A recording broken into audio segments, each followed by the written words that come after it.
அஸ்ஸலாமு அலைக்கும் வரஹ்மத்துல்லாஹி தஆலா வபரகாத்துஹு.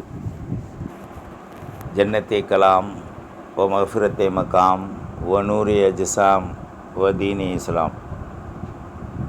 அல்லாஹும்ம ஸல்லி அலா முஹம்மத் வ அலா ஆலி முஹம்மத் வ பாரிக் வ ஸல்லிம் அலைஹி. அல்லாஹும்ம ஸல்லி அலா முஹம்மத் வ அலா ஆலி முஹம்மத் வபாரிக்கு வசல்லிம் அலை. ஜஸல்லாஹு சீதனா வ நபியினா ஹபீபினா முர்ஷிதினா வ மௌலானா முஹம்மது ரசூலுல்லாஹ் ஸல்லல்லாஹு அலைஹி வஸல்லம். அம்மா பஅத். ஃபக்கத் கால அல்லாஹு தஆலா ஃபீ மஹ்கமி தன்ஸீல் வல் ஃபுர்கானில் கரீம். ஹம்தன் லில்லாஹ் வஸ்ஸலவாத்து லிரசூலில்லாஹி ஸல்லல்லாஹு அலைஹி வஸல்லம் வ ரஹ்மத்து லில் முஃமினீன வல் முஃமினாத் குல்லுஹும் அஜ்மஈன். அஊது பில்லாஹி ஸமீஇல் அலீம் மினஷ் ஷைத்தானிர் ரஜீம். பிஃபத்லி பிஸ்மில்லாஹிர் ரஹ்மானிர் ரஹீம். யா அய்யுஹல்லதீன ஆமனூ அத்தீஉல்லாஹ் வ ரசூலஹு வ லா தவல்லவ் அன்ஹு வ அன்தும் தஸ்மஊன். வ லா தகூனூ கல்லதீன காலூ ஸமீனா வ ஹும் லா யஸ்மஊன்.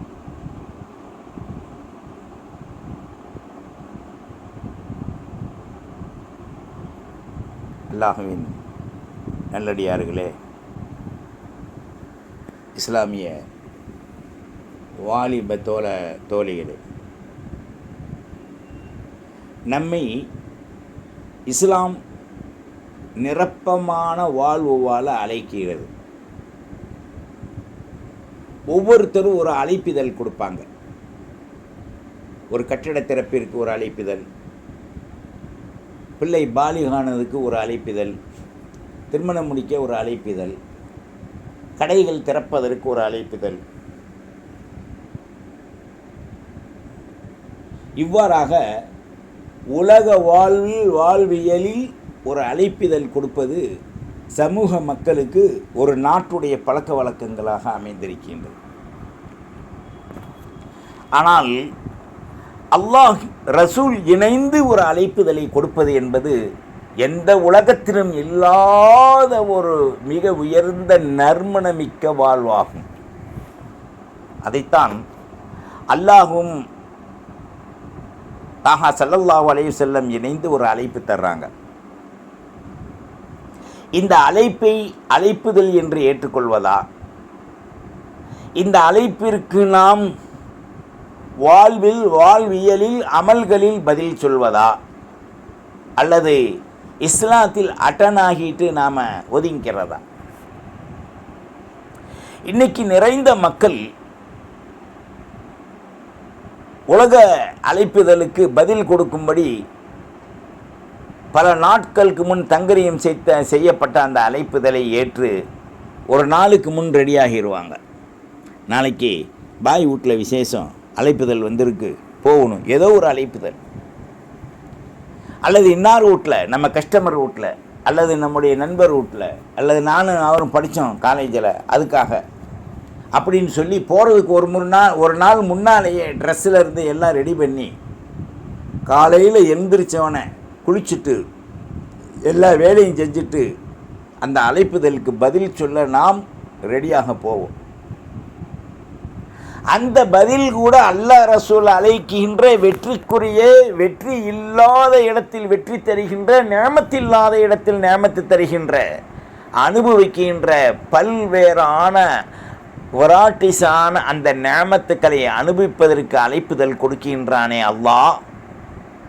அதை பற்றி விவரிக்கின்றார்களே தாயகா ஸல்லல்லாஹு அலைஹி வஸல்லம்.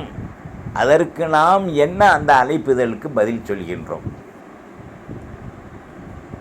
நமக்கு திருமணம், பொண்ணு பேர் ஜுபைதா அல்லது ஹாத்தூனா அல்லது முனிஹாத் அல்லது சீரின் நஸ்ரீன், ஏதோ ஒரு பேர் வச்சுக்கோங்க. பத்திரிக்கையில் அடித்தாச்சு. நம்ம அந்த பத்திரிக்கையை எடுத்து பார்க்கும்போது அல்லா பிச்சை, காதர் மீதி, இல்லை அவன் பேர் நூருல்லா, ஏதோ ஒரு பேர். அந்த பேருக்கிட்ட இந்த பெண்ணுடைய பேரை பார்க்கும்போது எவ்வளோ ஒரு சந்தோஷமாக வருது. இன்னும் செப்பையை பார்க்கல, சந்தோஷமாக வருது. எனக்கு கல்யாணம். அந்த பத்திரிக்கையை பார்த்தவொடனே இவருக்கு எல்லாம் மறந்து போகுது. கல்யாணம் முடித்து 3 மாதம் ஆயிடுச்சுண்டா, அந்த பத்திரிக்கையை பார்த்தாருண்டா, பொண்ணையே மறந்து போகுது. இதுதான் வாழ்வு. வாழ்வியலில் தடம் பெறலாதே, தன்னை தடுமாறி தட்டழுகின்ற மதிமயக்கம் என்னும் உலகத்தில் மயங்காதே. இதுதான் இன்னைக்கு பயானுடைய மூலம். நாம் ஒன்றை நேசித்து விட்டால் அந்த நேசிப்பு நம்ம உயிர் போகிற வரைக்கும் நேசிக்கிறோம். ஒன்றை வெறுத்து விட்டால் அப்பவும் அந்த உயிர் போகிற வரைக்கும் நம்ம அதை வெறுக்கிறோம். அது சரியா தவறா நமது வாழ்வில் சிந்திப்பது என்பது இல்லை. மனிதனுக்கு மாஃபிஹி, இந்த இடத்தில் மூளை சிதறிவிட்டது என்று தான் சொல்ல முடியும். குழப்பம் கூட இல்லை. ஏண்டா நல்லதை எடுக்க மாட்டான், கெட்டதை விட மாட்டான். ஒருத்தனுக்கு ஒரு ஜந்து தீண்டிருச்சு, அந்த ஜந்தை குறைஞ்சது காட்டு பக்கம் துரத்தி ஒன்று தூக்கி எரிஞ்சிடணும். இல்லைன்னு சொன்னாக்கா அது ரொம்ப தொந்தரவு தந்தால் அடிச்சிடணும். ஆனால் உலகத்தில் ஜந்துக்களாக வாழ்வதே இவன் தான் அல்லது அவதான். எப்படி அடிக்க முடியுமா? அல்லது காற்றில் தூக்கி எறிஞ்சிட முடியுமா? எதுவும் செய்ய முடியாது. மாட்டினவன் தான். அதனால் திருமணம் முடித்தவர்களெல்லாம் வெளியேறிவிட வேண்டும் என்று நினைக்கின்றார்கள். திருமணத்திற்குள் செல்லாதவர்களெல்லாம் உள்ளே நுழைந்து சுவைக்க வேண்டும் என்று ஆர்வம் கொள்கின்றனர். இந்த இரண்டில் அறிவுடையவர்கள் யார் என்பதை சிந்திப்பதுதான் இந்த சமூகத்தினுடைய மூலங்கள். நாம் நமக்குள் பல கேள்விகளை வைத்து நாம் தெளிவு பெற வேண்டும். பதில் அடுத்தவர்களிடத்தில் செல்லக்கூடாது. அடுத்தவங்கள்ட்ட பதிலுக்கு போனால் மாறிடும். ஒருத்தர் 70 வயசில் கேட்குறாரு, ஹஸ்ரத், கணவன் மனைவி உறவு கொண்டா எதுவும் குடிக்கக்கூடாதாம்ல, துவா ஓதணுமாம்ல அப்படின்னு. ஓதணுமாம்ல. அப்போ இவருக்கு 70 வயசு, என்ன பதில் சொல்லுவீங்க?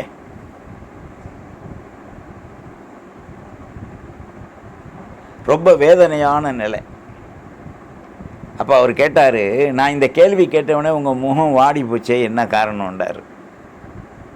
ஒன்றுமில்லை, நான் மடையனாக இருக்கேன், என்கிட்ட நீங்கள் கேள்வி கேட்குறீங்க. அறிவாட்டிகிட்ட போய் கேட்டிங்கன்னா பதில் கிடைக்குமே. இல்லை, நீங்கள் ஒரு அஜர்த்துன்னு சொன்னாங்க, வாஸ்தவம் தான். ஒன்றும் மாதிரியா அஜர்த்தா நான் இருக்கேன். அறிந்த அஜர்த்திட்ட போனீங்கன்னா அதுக்கு பதில் கிடைக்கும். பள்ளி இமாம்கிட்ட போய் கேளுங்க அப்படின்ட்டேன். அப்போது ஏதோ ஒன்று செஞ்சுக்கிட்டு இருக்கேன் பள்ளியில் உட்காந்து. வீண் பேச்சுக்கள் இல்லை, ஏதோ ஒரு அல்லாவுடைய சிந்தனையில் இருக்குது. அவர் அஜர்த்திட்ட போய் கேட்டாராம். கேட்டவனை அஜர்த்து கேட்டாராம், அவர்கிட்ட போய் கேட்கலையாங்க. கேட்டேன், இப்படி சொல்லிட்டாரு. ஆமாம், அவர் எப்பவும் போய் நீங்கள் கேட்டீங்கன்னா அப்படித்தான் சொல்லுவார். உங்களுக்கு என்ன சந்தேகம்னு கேட்கும்போது அவர்கிட்டையும் சொல்லியிருக்காரு, கணவன் மனைவி உறவு கொண்டா எதுவும் குடிக்கக்கூடாது, சாப்பிடக்கூடாது, குளிச்சுட்டு அல்லது ஒளி செஞ்சுட்டு தான் சாப்பிடணுன்றாங்களே, இது எப்படின்னு கேட்டிருக்காரு. யாருக்கு? எனக்கு தான். உங்கள் வயசு தான் கழிஞ்சிருச்சே, இனிமேல் என்ன பதில் போங்கன்ட்டாரான். அவர் என்ன சொன்னார்னு கேட்டால் இப்படி சொன்னார். அப்போ நாம் சொன்னோம், நீங்கள் சரியான வாலிபம், நிக்காக முடிச்சுறதுக்கு முதல்ல அறிய வேண்டிய சட்டத்தை மரணிக்கின்ற காலத்தில் கேட்குறீங்களே, என்னால் பதில் சொல்ல திகைச்சு போய் நிற்கிறேன். அல்லாஹ்விடத்தில் தௌபா செய்யுங்க. ஆனால் சட்டம் என்னண்டா, நிக்காக முடிப்பதற்கு முன் ஒரு துஆ, பெண்ணை சந்திக்கும் போது ஒரு துஆ, இருவரும் தொழுது விட்டு ஒரு துஆ, பிறகு பச்சைக்கிண்டும் போது ஒரு துஆ, ஈடுபடும் போது ஒரு துஆ. அந்த இடத்துல நீ ஒரு நதியா மாதிரி இருக்க அல்லது குசும்பு மாதிரி இருக்க என்று அவளை வர்ணிக்கக்கூடாது. ஹராமாக்கப்பட்ட வர்ணிப்புகள் வர்ணிக்கக்கூடாது. முதல்ல அல்லாஹ் பார்க்க வச்சுருக்கான் உனக்கு. நீண்ட நேரம் அதுக்குன்னு பார்க்க வச்சுக்கிட்டே இருக்கல. சில நாம இருந்தால் செல்ஃபோனில் உறவும் போது அதை எடுத்துக்கிட்டு பார்க்குறானா, ஹராமாச்சுங்கப்பா. சட்டத்தை புரிங்க. உங்கள் செல்ஃபோனு தான், உங்கள் மனைவி தான், உங்களுடைய உறுப்பு தான்.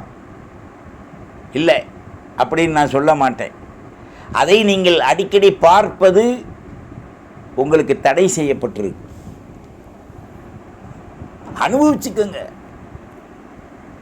முருங்கைக்காய் சால்னா வாங்கிட்டு முருங்கைக்காவை போட்டோ எடுத்துகிட்டு பொண்டாட்டி முருங்கைக்காய் சால்னா காய்ச்சலா, கத்திரிக்காய் போடுறா, கறி போடுறான்னு நீங்கள் எடுத்து காமிக்க முடியுமா? டேஸ்ட் அனுபவிச்சுக்கலாம். அப்படித்தான் நேற்று என்னப்பா சால்னா, முருங்கைக்காய் சால்னா ரொம்ப ருசியாக இருந்துச்சு, என் பொண்டாட்டி வச்சா. இன்றைக்கி என்ன பாவக்காய் சால்னா, எனக்கே பிடிக்காது, அதனால் அவள் கூட இன்றைக்கி பேசவே இல்லை. வாழ்வை பார்த்தீங்களா? தனக்கு சாதகம் இருந்தால்தான் இந்த உலகம். பாதகம் என்று வருகின்ற பொழுது அது எவ்வளோ பெரிய தாயாக இருந்தாலும் கூட தூக்கி எறிஞ்சிடலாம். நமது வாழ்வில் தரித்திரியம் பீடிக்கப்பட்ட நிலைகள் இருக்கக்கூடாது என்பதற்காக இது பேசப்படுகின்றது. அல்லாஹ்வின் நல்லடியார்களே, இந்த உலகம் மதிமயக்கத்தால் போதையால் போதை உடையவர்களுக்காக உள்ள உலகம். போதையிலிருந்து தெளிவதுதான் தௌஹீதின் பானம். தௌஹீதுன்னா என்ன? பேர் வச்சுக்கிறது இல்லை. தௌஹீதா ஸ்கூட்டர், அதுக்கு பேர் இல்லை. தௌஹீத், அல்லாஹ் ஒருமையானவன். தாஹா ஸல்லல்லாஹு அலைஹி வஸல்லம், தாஹா நபி, அல்லாஹுடைய மெய் தூதர், நாம் கடைபிடிக்க வேண்டிய தலைவர் நபி. இந்த இருவருக்கும் அல்லாஹ் ஒரு அழைப்பிதழ் தர்றான். என்ன அழைப்பிதழ்? நாளைக்கு சுக்ரானா இருக்குது, வாங்க சாப்பிட்டுக்கலாம். கல்யாணத்தில் உங்களுக்கு 20 பேருக்கு சாப்பாடு இல்லை, நீங்கள் ஒரு ஆள் தான் சாப்பிட்ணுன்னு பத்திரிக்கை கொடுத்துருப்பாங்க. வீட்டில் இருக்க முக்காடஜன் பிள்ளையும் அரடஜன் பேரம்பேத்தியும் மக 3-4 பேர் பிள்ளைங்க எல்லாத்தையும் இழுத்துருப்பாங்க. எல்லாம் சேர்த்தோம்னா ஒரு 10-30 பேர் வரும். இந்த 30 பேரும் அக்கீம் பிரியாணியில் போய் உட்காந்தாங்கன்னு வச்சுக்கோங்க, ஒரு பில் தீட்டிட்டான். இது மாதிரி 10-30 பேர் போனாவே அவன் கடை இன்னும் நிறைய பெருத்துரும். அப்படி வச்சுக்கிடுவான். இன்றைக்கி எல்லாம் பெருகுது, துனியாதான் பெருகுது, ஈமான் சுருங்குது. பெருகுவதை தடுத்து ஈமானை நாம் விரிவுபடுத்துவதுதான் இஸ்லாத்தின் கொள்கை. அல்லாஹ் அழைக்கிறான் பாருங்க. பிஸ்மில்லாஹிர் ரஹ்மானிர் ரஹீம். யா அய்யுஹல்லதீன ஆமனு. இங்கே எல்லாத்தையும் அல்லாஹ் அழைக்கலை, காசா தான் குடும்பத்தை தான் அழைக்கிறான் அல்லாஹ். யா அய்யுஹல்லதீன ஆமனு, ஈமான் கொண்ட விசுவாசிகளை, இஸ்லாமியர்களை, முஸ்லிம்களை என்றெல்லாம் அழைக்கலை. யா அய்யுஹல்லதீன ஆமனு, விசுவாசிகளே, இது காசான விருந்து வைக்கிறான் அல்லாஹ். அத்தீஉல்லாஹ் வஅத்தீஉர் ரசூல், அல்லாஹ்வுக்கு ரசூலுக்கு நீங்கள் கட்டுப்படுங்க. அல்லாஹ் சொன்னதை, ரசூல் சொன்னதை எடுத்து நீங்கள் நடங்க. வலா தத்தவல்லவ் அன்ஹு, அல்லாஹ் ரசூலை விட்டு புறக்கணித்து விடாதீர்கள், அல்லது அல்லாஹ்வையோ ரசூலையோ தனித்து புறக்கணித்து விடாதீர்கள். வான்தும் தஸ்மஊன், நாம் சொல்வதை, பேசுவதை, நாம் உங்களுக்கு உபதேசிப்பதை கேட்டுக்கொண்டிருக்கீங்க. அல்லாஹ்வையோ ரசூலையோ சேர்த்து விடாதீங்க, அல்லாஹ்வையும் ரசூலையும் தனித்தனியாக விட்டு விடாதீங்க. அவர் சொன்ன, அல்லாஹ் ரசூல் சொன்ன 2 வார்த்தைகளையும் கேட்டு நீங்கள் செயல்படுங்கள். வலா தகூனு கல்லதீன, ஒருவரை போன்று நீங்கள் ஆக வேண்டாம். கல்லா இருக்காண்டா, என்ன சொன்னார் உண்டு, அப்படி ஆக வேண்டாம். காலு, நபி நீங்கள் சொல்லுங்கள். அந்த மக்கள் சொல்வார்கள், சமீனா வஹும் லா யஸ்மஊன், நீங்கள் சொல்கிறதெல்லாம் கேட்டோம், செவி மடுத்திட்டு இருந்தோம் அப்படின்னு சொல்லுவாங்க. ஆனால் அவங்க யாரும் கேட்டு கிரகிக்கின்ற வாய்ப்பை இழந்து விட்டார்கள். எவ்வளோ அழகாக சொல்கிறான் பாருங்கள். வலா தகூனு கல்லதீன காலு சமீனா வஹும் லா யஸ்மஊன், சொல்லக்கூடிய உபதேசத்தை கேட்டு செயல்படாமல் அவர்கள் புறக்கணித்து விட்டார்கள். புறக்கணித்து விட்டவர்களை போன்றும் நீங்கள் ஆகிவிட வேண்டாம் என்று அல்லாஹ் சொல்றான். அல்லாஹ்வின் நல்லடியார்களே, இந்த 2 ஆயத்திலும் முதல் ஆயத்தில் அல்லாஹ் அழைப்பை கொடுத்து, நீங்கள் செவிடர்களை போன்று, குருடர்களை போன்று, சிந்திக்காதவர்களை போன்று ஆகி விட்டுவிட வேண்டாம் என்று கூறிவிட்டு, இரண்டாவதாக கேட்டுவிட்டு அல்லது கேட்காமல் கேட்டதை போன்று நடிக்காதீர்கள் என்று அல்லாஹ் சொல்கிறான். இன்றைக்கு இந்த இஸ்லாமிய சமூகம் எப்படி போய்கிட்டு இருக்குன்னு சொன்னால், தனக்கென்று ஒரு சில பேர் சொல்லுவாங்க, எனக்கென்று ஒரு வழி இருக்குடா எய்ம், அப்படித்தாண்டா நான் போவேன், யார் வச்சையும் நான் கேட்க முடியாது. ஓ எய்முக்கு இஸ்லாத்தில் வேலை இல்லை, எய்மை அழியுங்கள் வெற்றி பெறுவீர்கள். அல்லாஹ் ரசூலுடைய எய்ம், அவர்கள் சொன்ன அந்த வெற்றியை நோக்கி நீங்கள் போங்க. இல்லைண்டா உங்களுடைய 3 உறுப்பும் குருடானதுக்கு சமந்தான். எது? காது, வாயு, கண். இந்த 3 குருடாயிருச்சுன்னா உடம்பு டோட்டல் ஒட்டு மொத்தமாக டெத்து பாரடி தான். எத்தகைய பிரயோஜனத்தை அடைய முடியாது. சத்தியத்தை நோக்கி வாருங்கள், அல்லாஹ்வின் அழைப்பை ஏற்றுக்கொள்ளுங்கள். வல்ல ரஹ்மான் ரசூல் ஏவியதை நாம் எடுத்து செய்வோம்.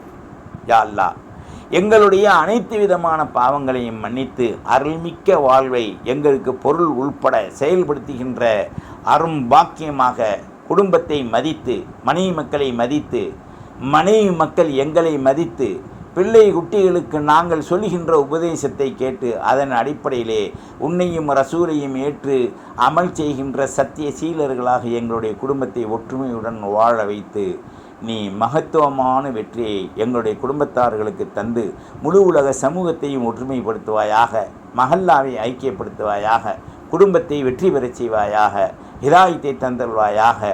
பாங்கு சொன்னவுடன் நாங்கள் தகுதியில்லாத வாழ்வில் ஈடுபடுவதிலிருந்து எங்களுக்கு நீ பாதுகாப்பு செய்து புறம் முதுகு காட்டி ஓடுகின்ற ஷைத்தானின் அந்த குதிங்காலை நாங்கள் பிடித்து விடாமல் மாணவி காட்டி தந்த நீ அழைப்பிட்ட அந்த வாழ்வை நாங்கள் எடுத்து வெற்றி பெறுவதற்குண்டான வாழ்வை எங்களுக்கு ஸ்தலமாக ஆக்குவாயாக.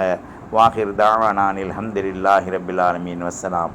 இறுதி முடிவை நல்ல முடிவாக ஆக்குவாயாக. வாஹிர் தாவானானில் அல்ஹம்துலில்லாஹி ரப்பில் ஆலமீன்.